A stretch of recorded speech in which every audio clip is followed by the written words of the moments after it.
प्रभु राम देव भगवान अल्लाह खुदा ईश आदि नाम एक ही शक्ति के हैं। वो कैसा है, कहां है, कैसे मिलता है, किसने देखा है? ये प्रश्नवाचक चिन्ह पूर्ण रूप से हटाने के लिए अवश्य सुनिए जगत गुरु तत्वदर्शी संत रामपाल जी महाराज के अमृत वचन, सर्व पवित्र धर्मों के पवित्र शास्त्रों के आधार पर। ठीक है। और आप कहते हो कि विष्णु जी सुप्रीम गॉड हैं, सबसे उत्तम परमात्मा है। ये बिल्कुल सही है, ऐसा ही लिखा है। तो परमात्मा ने कहा कि गीता जी का ज्ञान किसने बोला? श्री कृष्ण जी ने। ठीक है। आप पढ़ रहे थे अभी पढ़ रहे थे आपकी गीता जी में, इसमें लिखा है कि अर्जुन तेरे और मेरे बहुत जन्म हो चुके, तू नहीं जानता मैं जानता हूं। तो ये अविनाशी कैसे हुए आपके भगवान जिसने दिया गीता जी का ज्ञान? पुणात्माओं, श्रीमद् भगवत गीता अध्याय नंबर 2 के श्लोक 12 में, श्रीमद् भगवत गीता अध्याय नंबर 4 के श्लोक 5 और 9 में, अध्याय नंबर 10 श्लोक 2 में गीता ज्ञानदाता स्वीकारता है कि मेरे जन्म और मृत्यु होते हैं, अर्जुन तेरे भी होते हैं, मेरे भी होते हैं। तो इससे सिद्ध हुआ कि ये अविनाशी कहाँ हुआ? नाशवान है। अभी आप कह रहे हो कि 18वें अध्याय के 62वें श्लोक में आप पढ़ रहे थे, क्योंकि धर्मदास जी ने मोटे मोटे यानी मेन से श्लोक बोले, परमात्मा की दया होती है, उसने वही श्लोक बुलवा दिए जो उसकी आंख खोल सके थे। तो परमात्मा ने कहा कि अभी आपने गीता जी में बताया कि हे अर्जुन 18वें अध्याय के 62वें श्लोक में प्रमाण है, तू सर्वभाव से उस परमेश्वर की शरण में जा, उसकी कृपा से तू परम शांति को, सनातन परम धाम को प्राप्त होगा। तो वो भगवान कौन है? और गीता जी अध्याय नंबर 15 के श्लोक 4 में कहा कि तत्वदर्शी संत की प्राप्ति के उपरांत परमेश्वर के उस परम पद की खोज करनी चाहिए, जहाँ जाने के बाद साधक फिर लौटकर संसार में कभी नहीं आते। और जिस परमेश्वर ने सारे ब्रह्मांडों की रचना की है, केवल उसी की भक्ति करो। आपका भगवान गीता ज्ञानदाता ये कह रहा है, गीता ज्ञानदाता तो कह रहा है कि उसकी भक्ति करो। वो कौन है मुझे वो बता दो, बस फिर मैं आपके गुरु का चेला। अब धर्मदास की तो आंखें फूल गई, सब भूल गया, कोई जवाब नहीं, बेबाक हो गया, गूंगा और बहरा हो गया, सुन्न हो गया काफी देर तक। यूं क्या कही भाई, सच्चाई बिल्कुल सारी। फिर क्या सोचता, क्या कहता है? उसने सोचा बात तो बिगड़ गई, क्योंकि मन काल है और सत्य से परिचित होकर भी यह नहीं स्वीकारने देता, यह पक्का जाल है। अब धर्मदास ने विषय बदल दिया, कहने लगा हम वैष्णव साधु हैं, हम जीव हिंसा नहीं करते, हम तो तुम्हारे जैसे शूद्र को निकट भी नहीं बैठने देते, तो क्या बातें बना रहा है, और हम कोई जीव हिंसा नहीं करते। अब उसने देख लिया धर्मदास जी ने कि ये मुसलमान है और ये मांस खाते हैं, तो ये एक टोंट कस दिया कि हम जीव हिंसा नहीं करते हैं और हम किसी का बुरा नहीं करते, हम ऐसे ऐसे अपने लाग्या बढ़ाई करने। अब परमात्मा ने देख लिया काल ना हल्ला इसके अंदर तक गया नहीं, अंदर ही विद्वान है अभी तो परमात्मा अंतर ध्यान हो गए, एकदम अदृश्य हो गए। जब सामने से अदृश्य हो जा आदमी, कलेजा हिल जा आदमी का, दूसरे का, वो एकदम स्तब्ध हो गया, पसीने आ गए धर्मदास जी के। और सोचा अब ये तो कोई फरिश्ता था, कोई देवता था, कोई सिद्ध पुरुष था, और कितनी अच्छी बातें कह रहा था, सारी सच्ची। मतलब बड़ा निकम्मा। देख, हो सकता है भगवान हो, कहते हैं ना जाने परमात्मा किस वेश में आ जाता है। ये पुरानी कहा था पुणात्मा। तो परमात्मा निराकार क्यों करो यार, जब सारे प्रमाण मिलन लग रहे हो, ना जाने किस वेश में कब आ जावे, किस साधु संत के रूप में आ जावे, किस साधु संत के रूप में आ जावे। तो उसने सोचा बात बिगड़ गई सारी है, और ई भी यू ज्ञान बतानिया कोई पावे को नहीं कि वो भगवान कौन है जिसकी शरण में जाने के लिए गीता ज्ञानदाता भी कह रहा है। धर्मदास जी को खूब पता था, कोई मंडलेश्वर कोई शंकराचार्य नहीं जानता इस विषय में। अब उसने सोची बड़ी बिगड़ी बात, और भगवान खो दिया हाथ ते। अब सारी रात करवट बदलता रहा, ना भक्ति करने दिल करया, ना सुबह लिपा पोती करी। अब सोची अब क्या करूं, ना उस जोड़ मन आया सुबह उठ के इसे। तो परमात्मा ने उसी समय दिखाया था कि आप कहते हो जीव ऐसा नहीं करता, तेरे लोटे में देख कुछ जल भर के लाया था जिसमें तो नहा का आया था तालाब में, देख तेरे इस लोटे में कितने जीव इसके अंदर हैं जंतु, और तू नहाता है ना, ये रगड़ रगड़ के मार डाले तने, और कहता जीव ऐसा नहीं करता। अब धर्मदास ने सोचा भी इसमें नहाने का भी कोई फायदा को नहीं, तो कति बात बिगड़ गई। जैसे तैसे उसने स्नान तो किया, कपड़ा छान छून के पानी को, और वक़्त से सोचा रोटी बना और खिसक यहाँ से। अब वो संत मिले नहीं, ये धक्के खाने का कोई फायदा नहीं। उसने वक़्त से उठा, खाना बनाने लगा। लकड़ी कलेक्ट कर रखी थी सामने, उनमें एक मोटी लकड़ी थी, बाकी छोटी सहयोगी लकड़ी लगा के चूल्हा जला दिया, खाना बनाने लगा। और सारी रात बात यही रही है, भगवान एक बार वो महात्मा फिर दिखाई दे, वो महापुरुष फिर मिले, मैं कोई विवाद नहीं करूँगा, बड़े प्यार से ज्ञान पूछूंगा, हे परमात्मा मेरी ये अर्ज अवश्य सुनना प्रभु। ऐसा कहता रहा और साथ में खाना भी बना रहा। भगवान और संत के साथ विवाद से भी पश्चाताप करता रहा। आंखों से आंसू बह रहे थे कि यह कौन बनी मेरे साथ, ये कैसा ज्ञान मुझे सुनाया, किसने सुनाया, कौन था वो। ऐसे खाना बनाते बनाते क्या हुआ, सूर्य उदय हो गया, सुबह सुबह रोशनी सी शीघ्र हो जाती है।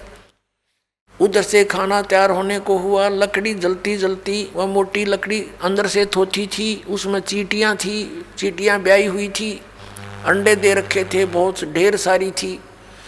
जब धर्मदास जी की दृष्टि पड़ी, जब वो केवल 9 इंच की रह रही थी, बाकी जल चुकी थी सारी, तब उसने देखा, अरे तेरे की क्या देखा कि उस ओलो पॉइंट में, यानी उस थोथे स्थान से चींटियाँ अंडे मुख में लेकर बाहर आ रही हैं, और कुछ थोड़ी सी गीली लकड़ी होती हैं, उनका जलते समय पिछले हिस्से पर कुछ तरल पदार्थ सा उबल रहा होता है, मॉइस्चर उसके अंदर होते हैं, वो बाहर उबल रहे होते हैं, और वो चींटियाँ आगे तो जल रही हैं, अग्नि से बाहर निकलने की चेष्टा करते हैं तो जल रही हैं, उस उबलते हुए तरल पदार्थ पर गिरती है, लकड़ी के एंड पर वहाँ जल रही है।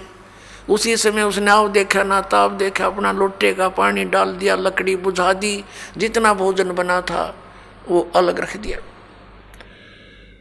और सोचने लगे आज तो मैंने जुल्म कर दिया, हे भगवान इतना पाप है, कहाँ रखूँगा इसको मेरे भगवान ने, आज तो मैंने जुल्म कर दिया, इतनी चींटियाँ फूंक दी, इनके अंडे बच्चे भी साथ ही जल गए। अब उसने सोचा कि इसका प्रायश्चित करता हूँ अपनी सोच से कि आज आहार नहीं करूँगा, मैं निराहार रहूँगा, मैं भोजन नहीं खाऊँगा, इस भोजन को किसी साधु संत भगत भूखे को खिला दूँगा, इस पाप से मेरा छुटकारा हो जाएगा। इस उद्देश्य से लेकर के पूरा सामान रख के, भोजन थाली ढक के, और चल पड़ा संत की तलाश में। कहते सो छल छिद्र मैं करूँ परमात्मा, कहते कबीर जी अपने जन के काज है। और वहाँ बैठ के साधु संत रूप बना के, जिसको संत मानते थे हम, लाल कपड़े हो या तो दाढ़ी बड़ी हो या कति मुंड मुंडा रखा हो, गल में माला हो, तिलक लगा रखी हो, उनको हम संत मानते थे। उसी रूप में हिंदू वाले साधु संत रूप में एक वृक्ष के नीचे बैठ के धर्मदास की नजर गई। धर्मदास जी ने जाकर के देखा महात्मा बैठे हैं, नहीं पहचान सके क्योंकि रूपांतर था। आगे रख दिया उसके सामने, आहार रख के कहा, भगवान ए महाराज भोजन पालो, भूख लगी होगी। परमात्मा ने कहा, हाँ भाई धर्मदास जी भूख लगी है, रख दो। अब उसने देखा धर्मदास तेरा नाम बोला, तो उसने सोचा कि मैं भंडारे करता रहता हूँ, ये महात्मा आते ही रहते होंगे, मुझे जानते होंगे। कहा भोजन खाओ महाराज। परमात्मा ने क्या किया, एक लोटा रखा था जल का अपने पास, उससे थोड़ा जल लिया, और थाली में रखे भोजन पर मंत्र बोलकर छिड़क दिया। एक मंत्र सा बुदबुदाया। कुछ ही देर में क्या देखा कि सारे भोजन की चींटी बन गई और काली थाली होगी। चींटियों से अंडे मुंह में लेकर थाली से बाहर निकलने का प्रयत्न कर रही है। तब परमात्मा उसी जिंदा वाले महात्मा के रूप में विराजमान हुए, वही रूप बना लिया और कहा, अरे अन्यायी, आप कह रहे थे कि मैं जीव हिंसा नहीं करता, तेरे से तो कसाई भी अच्छा, और ये पाप का भोजन तो मुझे खिलाने लाया था।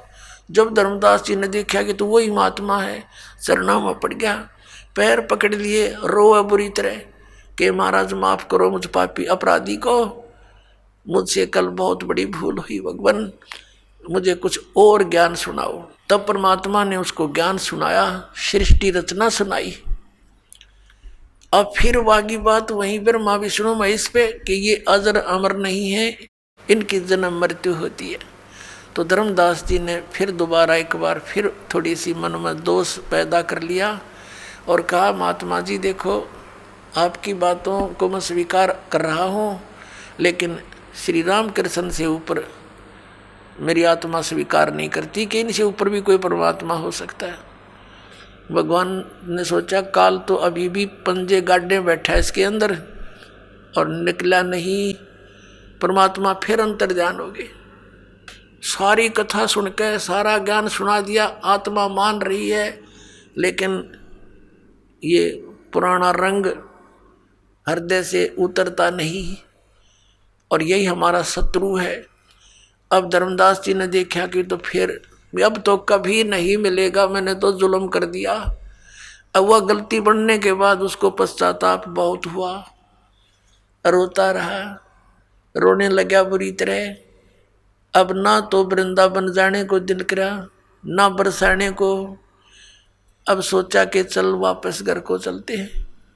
अब ये तो धक्के खाने हैं इन धर्म स्थानों पर, यहाँ कोई लाभ नहीं, पुण्य है नहीं, पाप निरा। तो परमात्मा ने उस दिन उसको बहुत कुछ समझाया था कि बांधवगढ़ से चलकर आए हो धर्मदास कां जी, और मथुरा तक आने में कितने पाप कर दिए तूने, कितनी दूरी है मथुरा से बांधवगढ़ की। धर्मदास जी ने कहा कि लगभग 250 कोस, लगभग 600-700 किलोमीटर। तो वहाँ से यहाँ तक आने में कितने जीव मारे आपने, पैदल आए हो कां जी। तो वो आपके बैड अकाउंट में लिख दिए गए। और पुण्य एक भी कोई ना, इस जोड़ में नहाने का, इस तालाब में नहाने का, इसमें पहले मछली कछुए कितने पड़े हैं, ये मोक्ष नहीं हो जाते तेरे आने तो पहले भी इसके अंदर स्नान कर रही है तो बोली आत्मा। तो इस तरह का बहुत सा ज्ञान परमात्मा ने उसको दिया था। उस आधार से उसका हृदय हट गया कि ये तो सचमुच गलत साधनाएं हैं, यह बात बनी नहीं। अब फिर क्या हुआ, रोता हुआ घर को चल पड़ा। अब उसके विषय में आदरणीय गरीबदास साहिब जी को जो परमात्मा ने ज्ञान दिया उसके आधार से कुछ वाणी सुनाते हैं।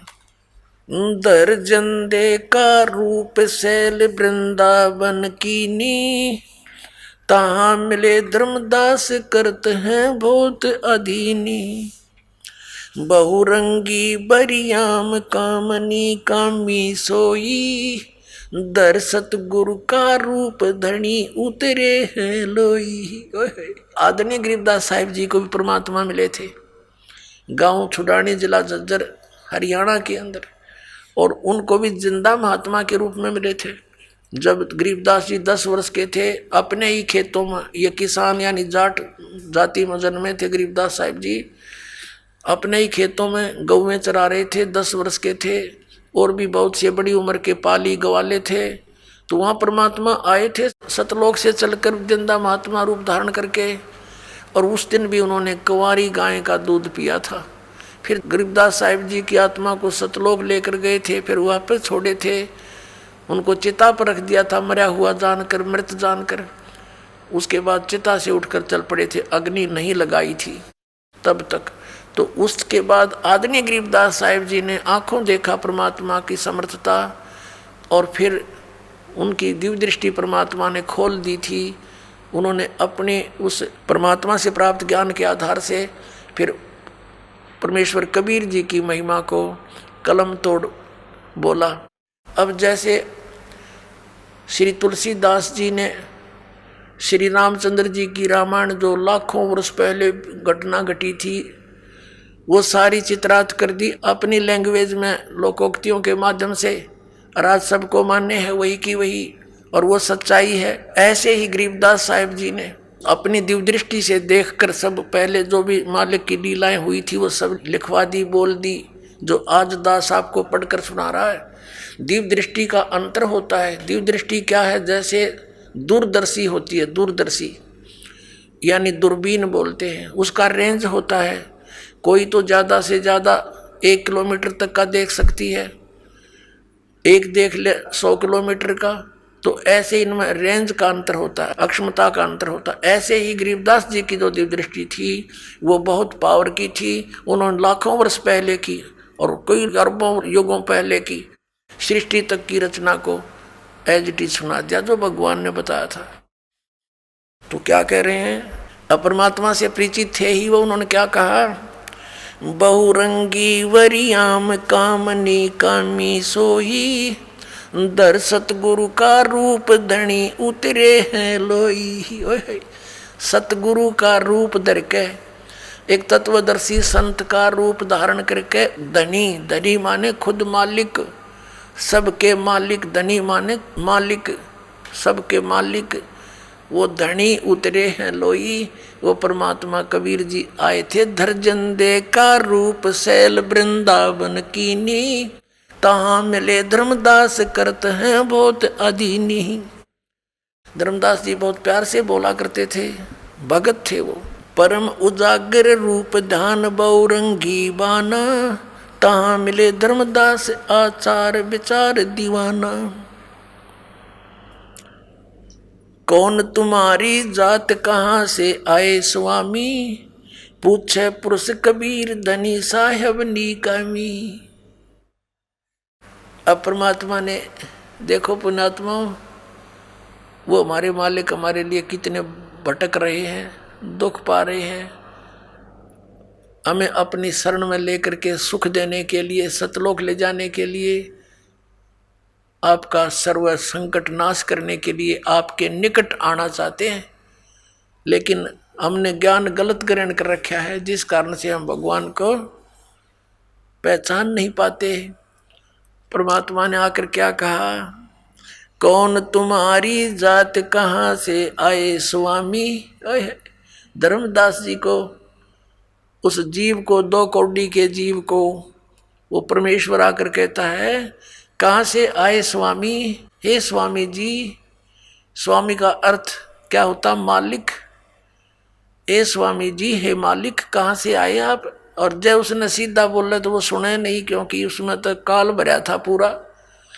तो क्या बोलते हैं परमात्मा? कौन तुम्हारी जात कहाँ से आए स्वामी, पूछे पुरुष कबीर धनी साहेब नीकामी। पूछे धनी कबीर साहेब नीकामी, उसका कोई स्वार्थ नहीं, फिर भी हमारे लिए भटकते रहते हैं। अब धर्मदास जी बताते हैं, हम वैष्णो बैरागी धर्म में सदा रहा ही, सुधर न बैठे संग कल्प ऐसी मन माही।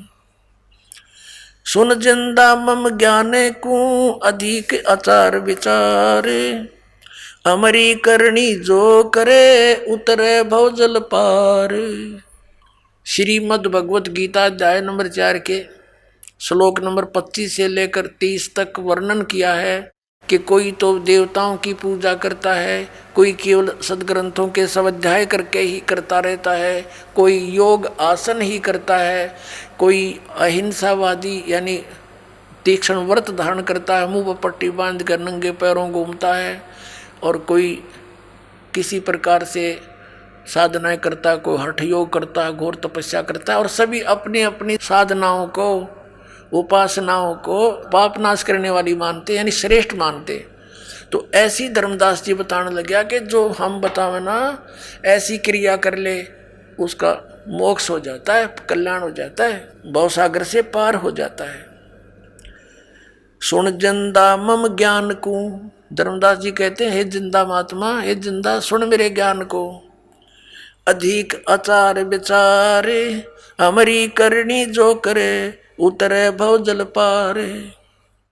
बोले धनी कबीर सुनो वैष्णो बैरागी, कौन तुम्हारा नाम गाम कहिए बड़भागी। परमात्मा कहते हैं बोले धनी कबीर, वो मालिक कबीर बोले धनी, सबके मालिक कुल के धनी। बोले धनी कबीर सुनो वैष्णो बैरागी, कौन तुम्हारा नाम गाम कहिए बड़भागी। कौन कौम कुल जात कहाँ को गमन किया है, कौन तुम्हारी रेस किन्हें तुम नाम दिया है। कौन गुरु बनाया आपने, कौन तुम्हारा ज्ञान ध्यान सुमरण है भाई, और कौन पुरुष की सेव कहाँ समाधि लगाई। किस भगवान की सेव माने पूजा करते हो और कहाँ समाधि लगाते हो तुम। को आसन को गुफा के भर मत रहो सदाई, सालग सेवन कीन बहुत अति भार उठाई। आपका कोई निश्चित स्थान है, कहीं कोई गुफा में रहते हो या ऐसे ही रमते राम हो, घूमते फिरते रहते हो, और शालिग्राम आपने ले रखा, बहुत वजन उठा रखा है मूर्ति का। झोली झंडा धूप दीप तुम अधिक आचारी, बोले धनी कबीर भेद कहियो ब्रह्मचारी। हमको पार लंघावे ही परम उजागर रूप, जंद कहे धर्मदास से तुम हो मुक्ति स्वरूप। देख परमात्मा ने कहा कि हमको पार लंघाइयो, हमारा उद्धार करियो, हमें पार करियो। आप तो बहुत अच्छे महात्मा नजर आते हो। हमको पार लंघावे ही परम उजागर रूप, जंद कहे धर्मदास से तुम हो मुक्ति स्वरूप। जिंदा महात्मा के रूप में कहते हैं कि हमारा बेड़ा पार करियो। आप तो बड़े पहुंचे हुए नजर आते हो। अजय नू ना के तो परमात्मा वो सुने नहीं, भाग जा उठ के। अब उसको सुनाना भी था और फिर उसके अंदर का वो मवाद भी निकालना था जो गंध भर रखा था ज्ञान का। अब धर्मदास जी क्या बताते हैं, बांधोगढ़ है गाम नाम धर्मदास कहीजे, बांधोगढ़ है गाम नाम धर्मदास कहीजे, वैश्य कुली कुल जात सुधर की बात सुनी जय। मेरा वैश्य कुल में मेरी जात है, वैश्य कुल में यानी बाणिया घर में मेरा जन्म है। हम शूद्र से बात नहीं करते, छोटी जाति वालों से दूर रहते, क्योंकि ये ब्राह्मणा की पढ़ाई वो पढ़ रहा था। शरगुण ज्ञान स्वरूप ध्यान सालग की सेवा, मन लागरी छिड़कंद संत सब पूजू देवा। 68 तीर्थ नान ध्यान कर कर हम आए, पूजे सालग राम तिलक गलमाल चढ़ाए। धूप दीप अधिकार आरती करे हमेशा, राम कृष्ण का जाप रटत हैं पूजे शंकर शेषा। अब अपनी विधि बताने लगा है कि हम क्या क्या करते हैं। 68 तीर्थ पर स्नान करते हैं और राम कृष्ण का जाप जपते हैं। नेम धर्म से नेह सने दुनिया से नाही, आरुडम बैराग और की मानू नाही। कहते मुझे तो फाइनल हो रहा अपनी भक्ति ओके है, मेरा कति आरूढ़ हूँ अपनी भक्ति पर जो गुरु जी ने ज्ञान दे रखा, मैं और की ना मानूं, मुझे ज्ञान देने की जरूरत नहीं। नेम धर्म से नेह सने दुनिया से नाही, आरूढ़म बैराग और की मानू नाही। सुन जिंदे मम धर्म को वैष्णो रूप हमारे, 68 तीर्थ हम किए है चीना सिरजनहार। के हमने 68 तीर्थ कर लिए मैंने, और दूसरा राउंड लगा रहा हुई मैं, और मैंने भगवान पा लिया। हमने जान रखा भगवान कौन है, श्री राम श्री कृष्ण। बोले जंद बैन कहाँ से सालग आए, को 68 का दाम मुझे तत्काल बतावे। राम कृष्ण कोटों गए, कबीर साहब ने बताया, राम कृष्ण करोड़ों मर गए और धनी एक का एक।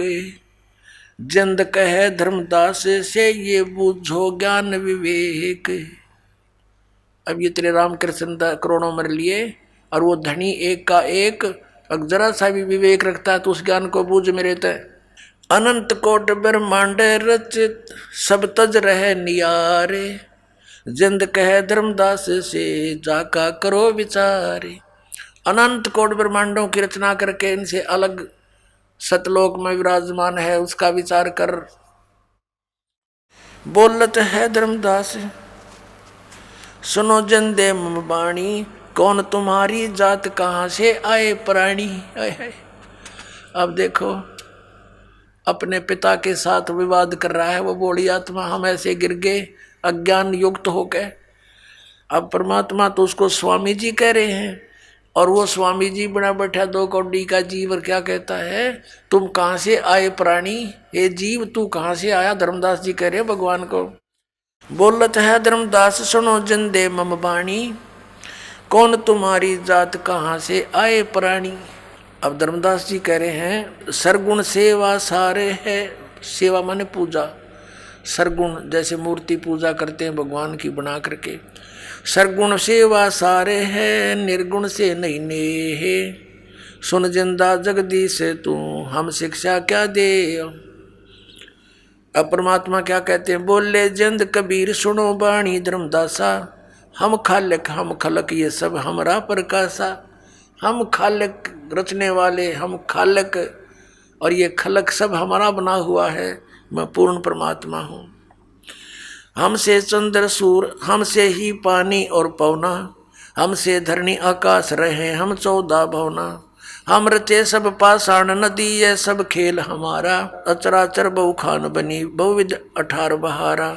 हम सृष्टि संजोग वियोग विजोग किया बहु भांति, हम ही आद अनंत हम हैं अवगत के नाती। हम ही माया मूल हम ही हैं ब्रह्म उजागर, हम ही अदर बस हैं हम ही हैं सुख के सागर। अब भगवान ने सारा भेद खोल दिया, पर हम तो बाल बुद्धि के हो गए, अज्ञान ग्रहण करके परमात्मा सामने बैठे हैं और कह रहे हैं कि सब मैंने रचा है। ये जिन पत्थरों की मूर्ति तू लिए फिरता, ये पत्थर पहाड़ मैंने रचे हैं, तो हमारी पूजा कर, इनको त्याग दे भाई। हम साहेब सतपुरुष हैं ये सब रूप हमारे, जिंद कहे धर्मदास से हम पूर्ण करतारे। बोलत है धर्मदास सुनो सर्वंगी देवा, और दीक्षित पिंड और प्राण कहो तुम अलख अबेवा। एक तो तू परमात्मा कहता है तेरे सारा शरीर दिखाई देता है, वो भगवान तो निराकार है। जैसा यो घोट के पहला रखी हमारे से अज्ञान की भांग, उस आधार से कहता है कि तू भगवान कहता अपने आप को, धर्मदास बोल रहा है, और तू तो साकार दिखाई देता है, बोलता है, तेरा खाना खाता है, सब कुछ है। नादबिंद की दे शरीर प्राण तुम्हारे, बोलत है धर्मदास सुनो सर्वंगी देवा। दिखत पिंड और प्राण, तेरा शरीर दिखाई दे, सांस लेता दिखे, और तू कह अपने आप को अलख बेवा।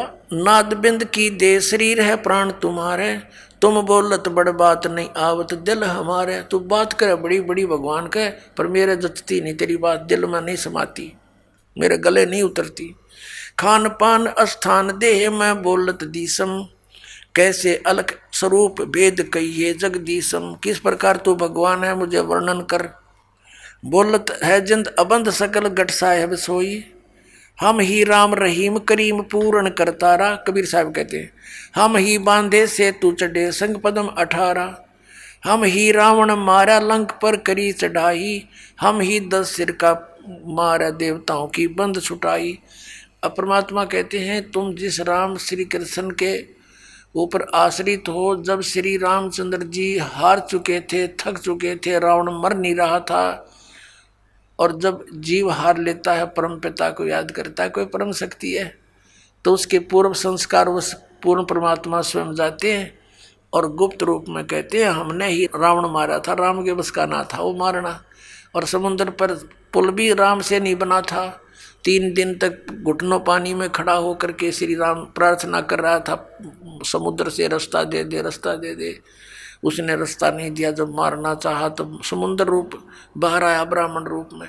फिर उसने बताया था कि आपकी सेना के अंदर नल और नील नाम के 2 संत हैं, उनके हाथों में उनके गुरुदेव द्वारा दी गई शक्ति है, उनके हाथों से पत्थर डूबते नहीं, उनका सहयोग ले लो।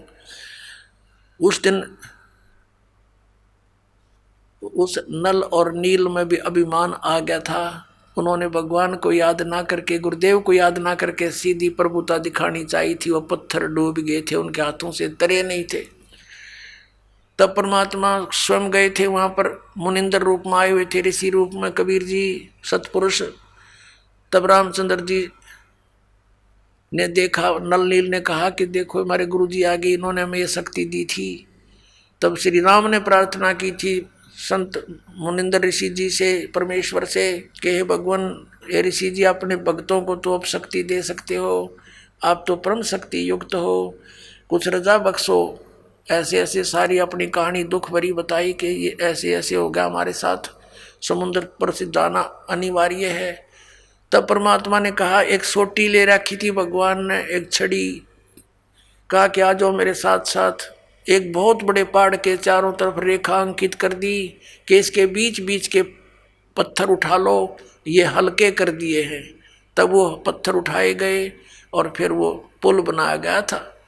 पुण्यात्माओं, सच्चाई से हम वो कोसों दूर हैं, सच्चाई का हमें पता नहीं, कहते जगत का पेख ना पेख्या, धनी का नाम ना लेखा। अब क्या बताते हैं, हम ही रावण मार लंक पर करी चढ़ाई, हम ही 10 सिर मारे देवता की बंद छुटाई, हम ही राम रहीम करीम पूर्ण करतारा, और हम ही बांधे सेतु यानी पुल हमने ही बनाया था, और चढ़े संग पदम 18। बोलत धर्मदास जिंद जननी को थारी, कौन पिता प्रवेश कौन गति रहन अधिकारी, क्यों उतरे कलमा ही कहो सब भेद विचारी, तुम निज पूर्ण ब्रह्म कहाँ अनपान आहारा, कौन तुम्हारा धाम नाम सुमरण क्या कहिए, तुम व्यापक कलमा ही तो कहाँ साहेब रहिए, जिंद कहे धर्मदास सुनो सतगुरु की वाणी, हम ही संत सुजान हम हैं सारंग पाणी। आगे क्या बताया, हम उतरे तुम काज सुन से किया पियाना, शब्द रूप धर दे समझ बाणी सुर ज्ञान। अब परमात्मा वही बात बोल रहे हैं जो वेद बता रहे हैं कि हम उतरे तुम काज, तुम्हारे लिए, तेरे लिए उतरा पुण्यात्माओं समझाने के लिए, और सुन से, उस सतलोक से जहाँ और कोई नहीं परमात्मा रहते हैं, उस आसपास जो सुन स्थान से पार, वहाँ से यानी सतलोक से किया पियाना, वहाँ से प्रस्थान करके आया हूँ मैं सतलोक से तुम्हारे कारण। हम उतरे, हम अवतरे, हम नीचे आए, उतरे, हम उतरे तुम काज सुन से किया पियाना, शब्द रूप धर दे समझ बानी सुर ज्ञाना, निरख परख कर देख नहीं भौतिक हमरे काया, हम उतरे तुम काज नहीं कुछ मोह न माया। अब परमात्मा कहने लगे, देख मेरा शरीर टच करके देख, ये तेरे जैसी ये आड़चाम का शरीर नहीं मेरा। जैसे यजुर्वेद अध्याय नंबर 40 के मंत्र नंबर 8 में कहा कि शुक्रम अकायम ऐसनाविरम, वो कबीर मनीषी, उस परमात्मा की काया शुक्र से बनी हुई नहीं, माता पिता के योग से नहीं है। ऐसनाविरम अकायम, उसके शरीर के अंदर स्नायु नहीं है, नाड़ी तंत्र नहीं है। तो यहाँ परमात्मा भी कह रहे हैं, नहीं नाद नहीं व्यंद नहीं 5 तत्व आकारम, मेरा 5 तत्व का शरीर आकार नहीं है। गुड़िल्ला ज्ञान अमान हंस उतारूं पारम, नरक परख कर देख नहीं भौतिक हमरे काया, हम उतरे तुम काज मेरे कुछ मोह न माया, कि मैं कोई मोह माया में नहीं हूँ यहाँ पर, न किसी लालच में तेरे पास आया हूँ। और नरक परख कर देख हमारी पंच भौतिक काया नहीं है।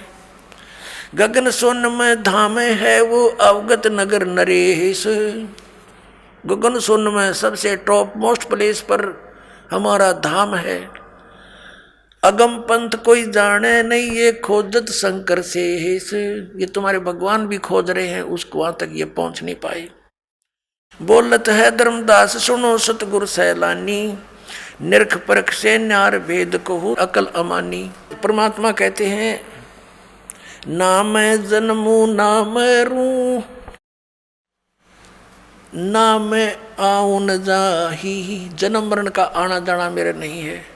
शब्द विहंगम सोने में ना हमरे धूप न छाही, बोले जंद सुनो धर्मदासा हमरे पिंड प्राण निश्वासा, गर्भ योनि में हम नहीं आए, मादर पिदर ना जननी जाए।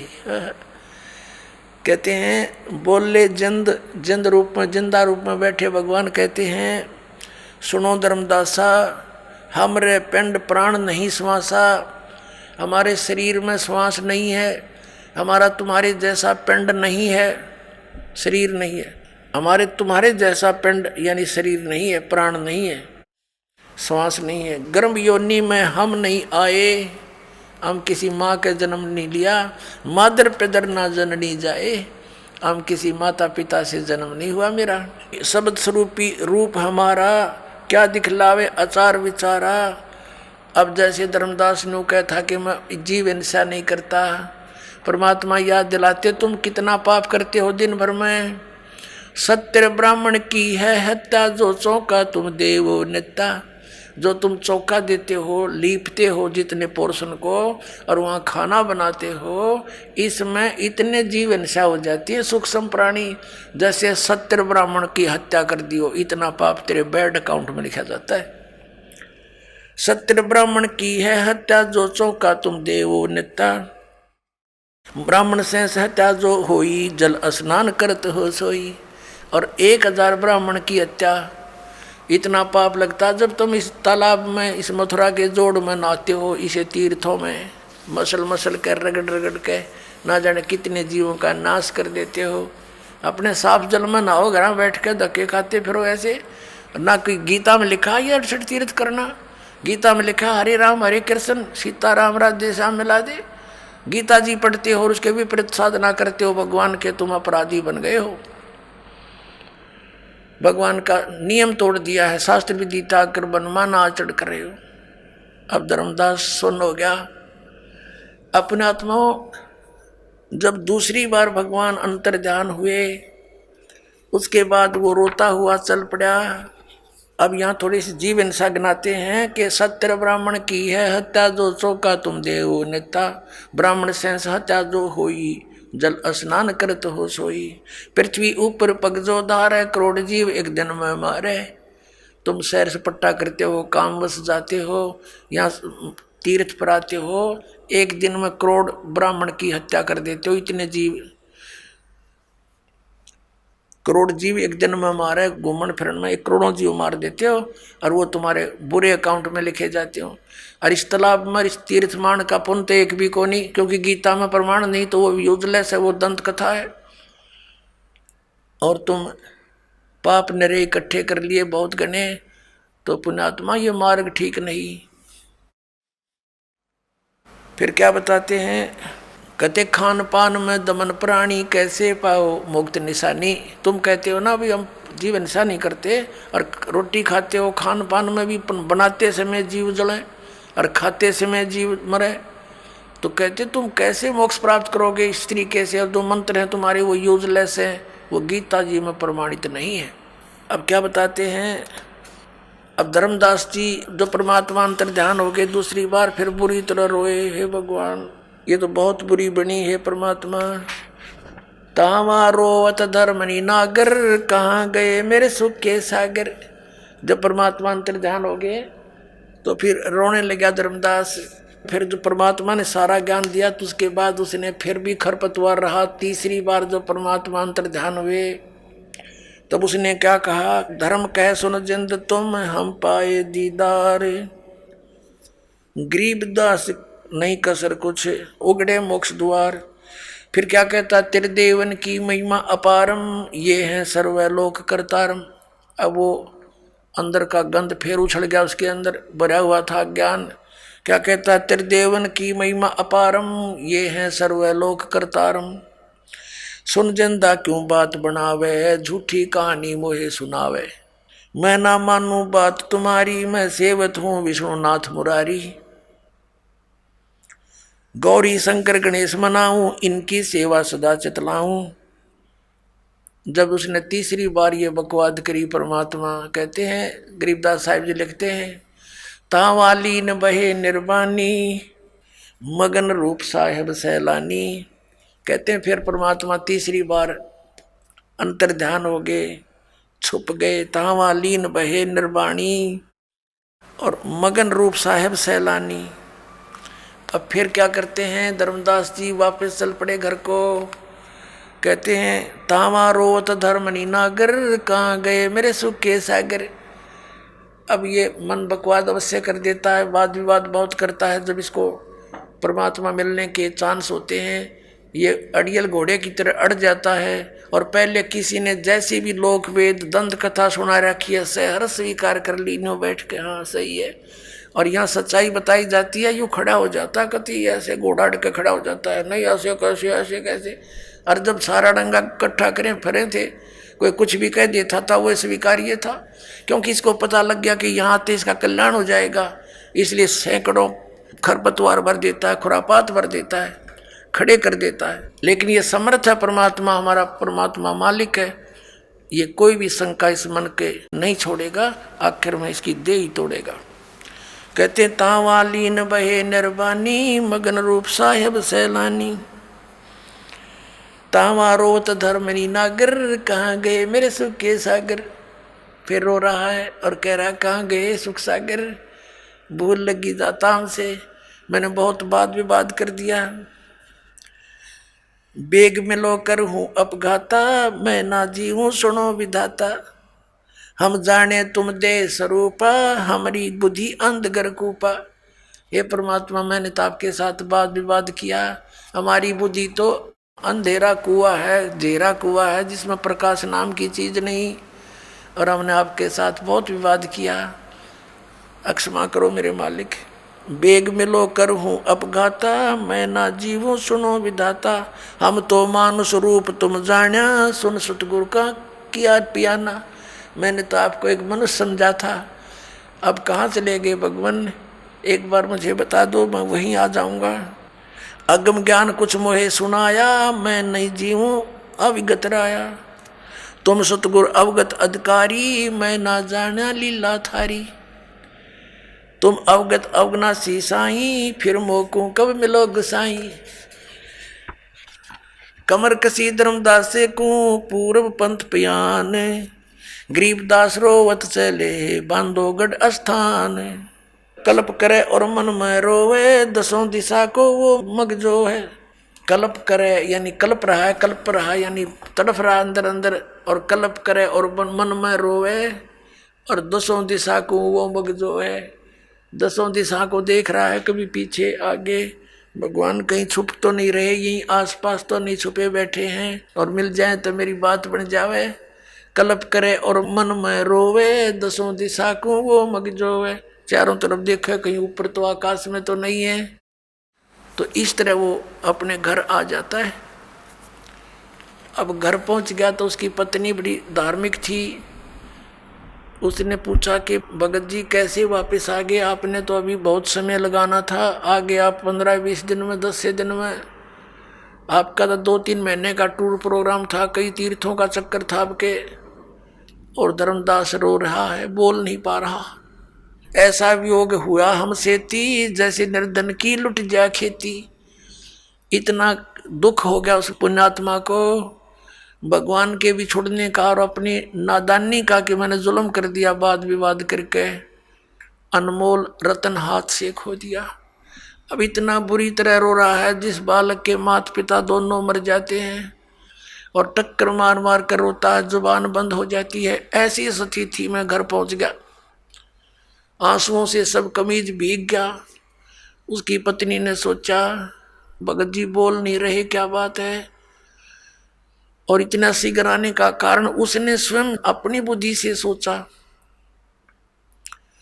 कि लगता है इनका किसी ने धन लूट लिया। जो पैसा यात्रा में लेकर गए थे खर्च, वो किसी ने इसका ठग लिया, चोरों ने चोरी कर ली दिखे, और इसलिए रो रहा है। क्योंकि आमनी देवी जो श्री धर्मदास जी की धर्मपत्नी थी, उसको मालूम था कि मैं थोड़ी सी कंजूस हूँ, और भगत जी धर्म में दोनों हाथों से पैसा खर्च करते हैं। तो आमनी देवी कई बार टोक दिया करती थी कि धर्म हिसाब का किया करो भगत, बच्चे भी पालने हैं। जबकि धन की कोई कमी नहीं थी उनका, एक नेचर हो जाती है हमारी।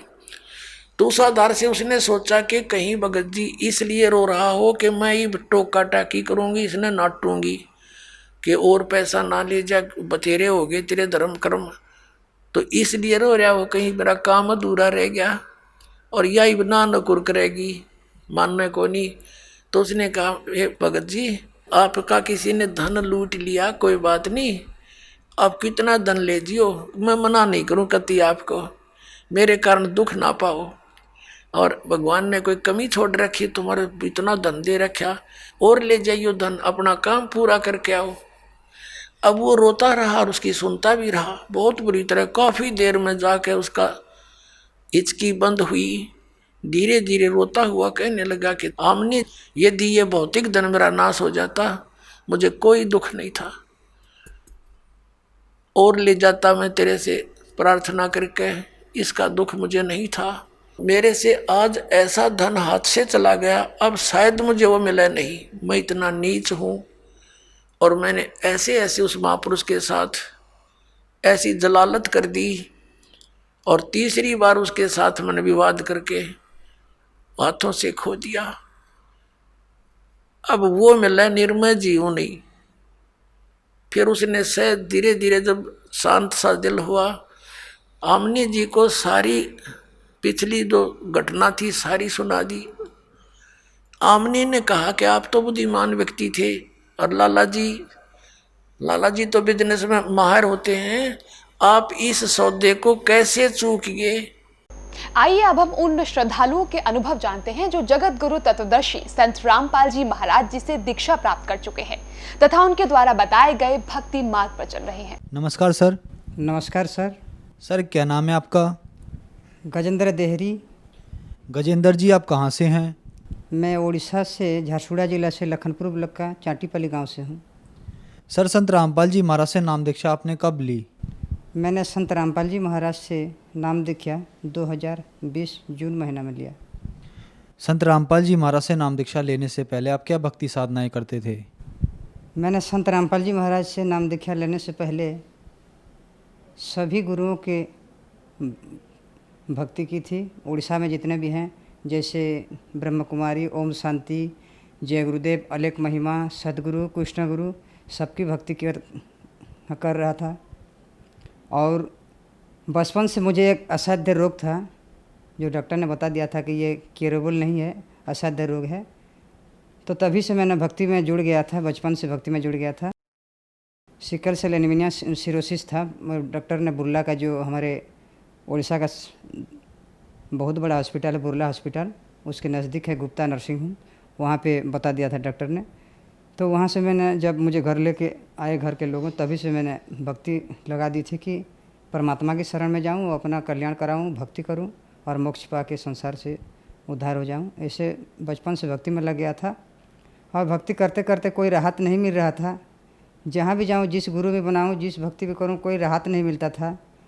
लास्ट में मैंने ऐसे सोच लिया कि कुछ खा के, जहर खा के मर जाऊँ, क्योंकि ज़िंदगी मुझे नहीं जीना है। घृणा हो गया था, क्योंकि मेरा शरीर ऐसा बिगड़ रहा था धीरे धीरे, ताकि मुझे जीने की भी कोई उम्मीद नहीं थी, कि कोई बचना, इच्छा भी प्रकाश नहीं कर रहा था। धीरे धीरे मैंने लास्ट को सदगुरु, एक सदगुरु है उड़ीसा में और छत्तीसगढ़ के बॉर्डर में, एक सदगुरु बना लिया और भजन कीर्तन करता रहा। वो भी, उसको भी 8-10 साल के भजन कीर्तन किया, लेकिन कुछ नहीं हो पाया। लास्ट में मैं सब ये मांस मछली सब खाता था, अंडे खाता था, मांस मछली मांस खाता था, कुछ पान भी खा लेता था, पुड़िया भी खा लेता था। और उसी दिन से मुझे, जब ये सब करता था, तो मुझे ये गल ब्लैडर स्टोन हो गया, जन्डिस हो गया और साइटिका हो गया। तभी से मैंने डॉक्टर को दिखाया। डॉक्टर बोले कि ऑपरेशन लगेगा, लीवर कैंसर, कोई इसका इलाज नहीं है, इसका ऑपरेशन करना पड़ेगा। बाद में टीबी भी हो गया था और डॉक्टर ने बोला कि बहुत सारे प्रॉब्लम है। तो मैंने सोचा कि अब मेरा कुछ नहीं होने वाला है, डॉक्टर ने भी मना कर दिया है, ऑपरेशन बोला है। तो मैं बहुत दुर्बल था, ऑपरेशन करूँगा तो मर जाऊँगा। तो ऐसे ऐसे मैंने बहुत लोगों के साथ मिलता जुलता था, भक्ति के बारे में चर्चा करता था कि कैसे भक्ति करूं, क्या भक्ति करूं, कुछ मुझे राहत मिल जाए, कौन सी गुरु बनाऊं। कोई पुराण शास्त्र में किसी गुरु का प्रमाण नहीं था। जिस गुरु को मैं बनाता था, भजन कीर्तन करता था, गीता, वेद शास्त्र, बाइबल, कुरान शरीफ में कोई भी नहीं था। मैंने हिंदू, हम तो हिंदू हैं, मुस्लिम और सिख और क्रिश्चियन धर्म के सभी चारों धर्म में गया था और सब भक्ति को अनुभव किया। सभी भक्ति करना, कोई राहत नहीं मिला। लास्ट को मैंने, एक मेरे मामा जी थे, उसने मुझे ज्ञान गंगा पुस्तक दिया। उसी ज्ञान गंगा पुस्तक को पढ़कर मैंने 7 साल तक रख दिया था।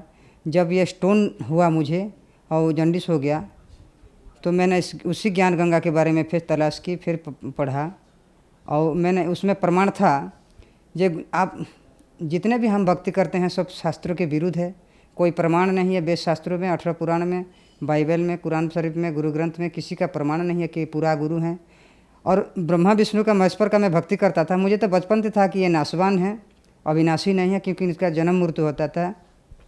तो मुझे उसी अविनाशी परमात्मा की तलाश थी और उसी अविनाशी परमात्मा को कौन गुरु मुझे मिलाएगा। मैंने अपने इस असाध्य रोग को साधन करने के लिए, आरोग्य पाने के लिए भारत में जितना भी गुरु हैं, जैसे मधु परमहंस जम्मू कश्मीर वाला, धन धन सदगुरु, सच्चा सौदा, प्रकाश मुनि, जैसे उड़ीसा में ब्रह्म कुमारी, गायत्री धर्म, जैसे बेंगलुरु में साईं बाबा, सभी के दरबार गया, कहीं पे राहत नहीं मिला। और लास्ट में मेरे मामा जी ने मुझे ज्ञान गंगा पुस्तक दिया, उसी को मैंने पढ़ा। उसी में सब प्रमाण था कि गीता में प्रमाण है कि भगवान अर्जुन के बोल रहे हैं कि अर्जुन तू तत्वदर्शी संत के शरण में जा, वही सच्चा गुरु है, वही पूर्ण गुरु है, पूरा गुरु है, वही तुझे परमात्मा प्राप्ति कराएगा।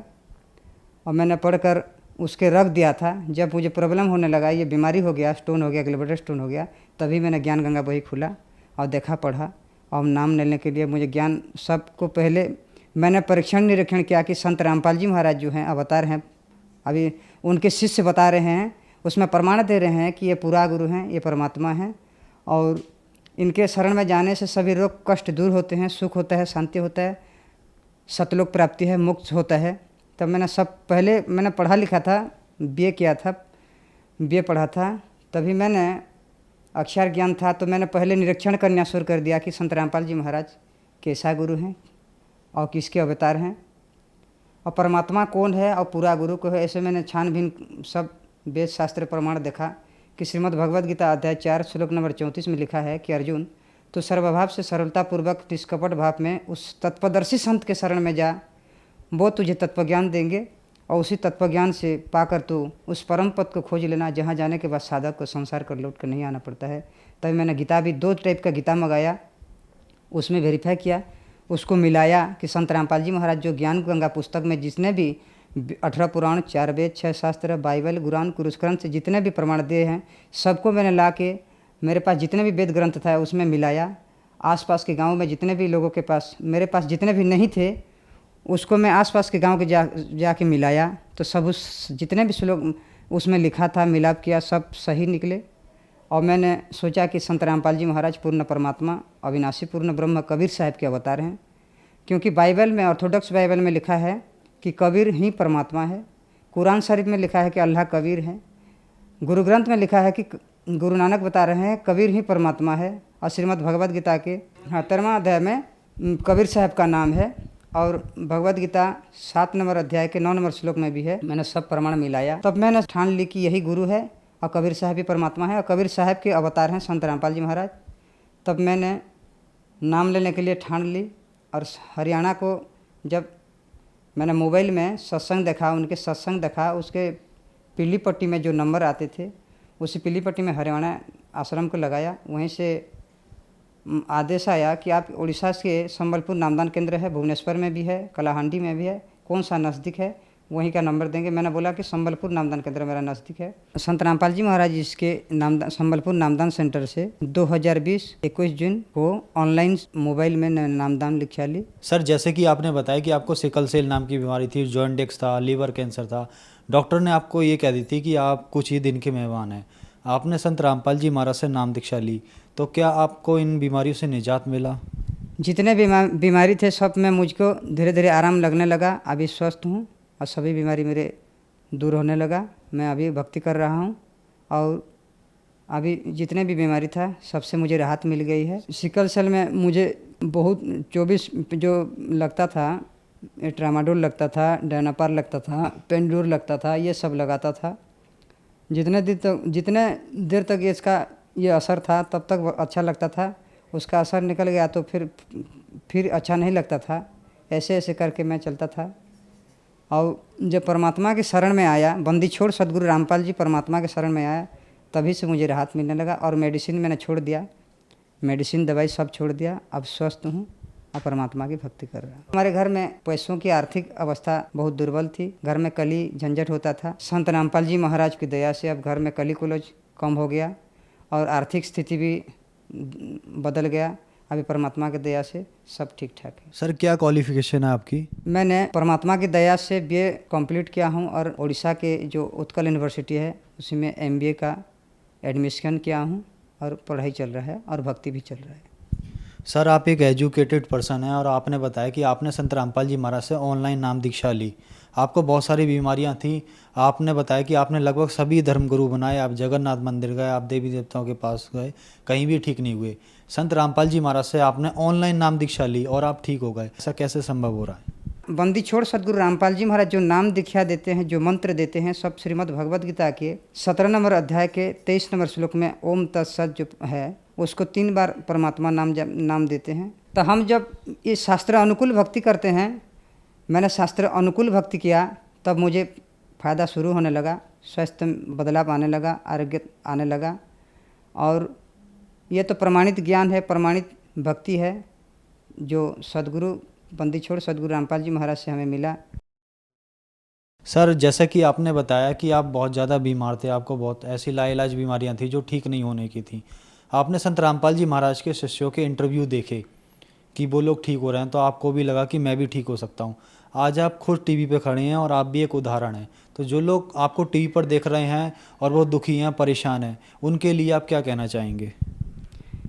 जो लोग मैं जैसे परेशान था, जैसे परमात्मा की तलाश में था, जिस सतगुरु की तलाश में था, जो शास्त्र अनुकूल भक्ति थे, पूर्ण परमात्मा हो, ऐसे मैं तलाश करते करते आज परमात्मा की दया से वो गुरु भी बना लिया, वो परमात्मा भी प्राप्त कर ली। और परमात्मा की दया से जो भी रोग था मेरे सब आरोग्य मिला, भक्ति कर रहा हूँ, स्वस्थ हूँ, पढ़ाई भी चल रहा है।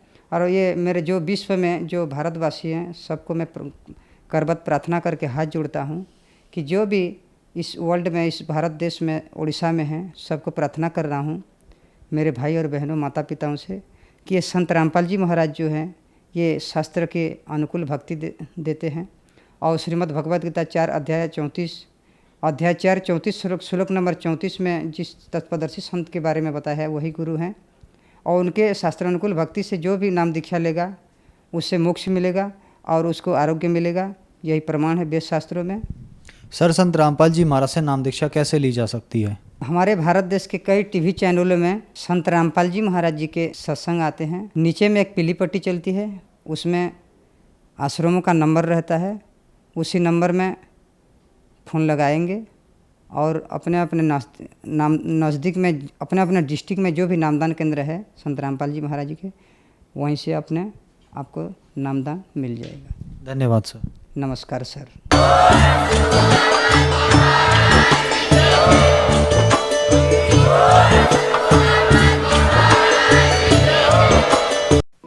आप सुन रहे थे जगत गुरु तत्वदर्शी संत रामपाल जी महाराज के मंगल प्रवचन। अधिक जानकारी के लिए संपर्क करें